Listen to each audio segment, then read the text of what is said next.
জন্য মাটির বাড়ি আছে, এটাকে ভেঙে পাকা বাড়ি বানাতে হবে, অন কাইন্ড অফ বিলাসিতা। বিলাসিতার জন্য সুদি লোন বহু পরে কর্জে হাসানা নেওয়া যাবে কিনা এটা জায়েজ প্রমাণ করা কঠিন আছে।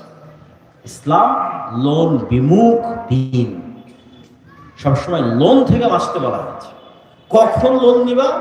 যখন অ্যাক্সিডেন্ট করে অপারেশন করতে হবে, টাকা নাই তখন।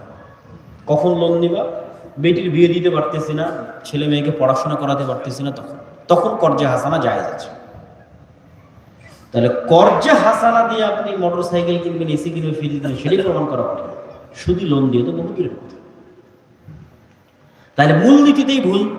তাহলে কনভেনশনাল ব্যাংক আপনাকে বলছে আসো আমার কাছে লোন নিয়ে তুমি গাড়ি নাও, তাহলে ইসলামী ব্যাংক যদি বলে যে না আমিও ওই একই সার্ভিস দিব, পারবে না।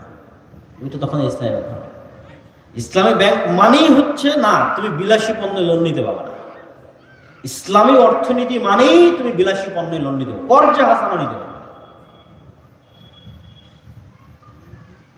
তুমি কর্জে হাসানা নিতে পারো বিপদে পড়ে, অথবা ব্যবসার জন্য, হয় ইনভেস্টমেন্ট আর না হয় বিপদে পড়ে কর্জে হাসানা। আর যে অবস্থায় আছো অল্পে তুষ্ট থাকো, ধৈর্য ধারণ করো। ব্যবসায় ইনভেস্ট করার জন্য কর্জে হাসানা নিতে হবে। এসি নিবে এই জন্য কর্জে হাসানা না, অল্পে তুষ্ট থাকো। ফ্যান চলতে চলছে, ফ্যান নাই, হাত পাখা দিয়ে বাতাস করে এর উপর তুষ্ট থাকো, নিজের ইনকাম দিয়ে, লোন ছাড়া।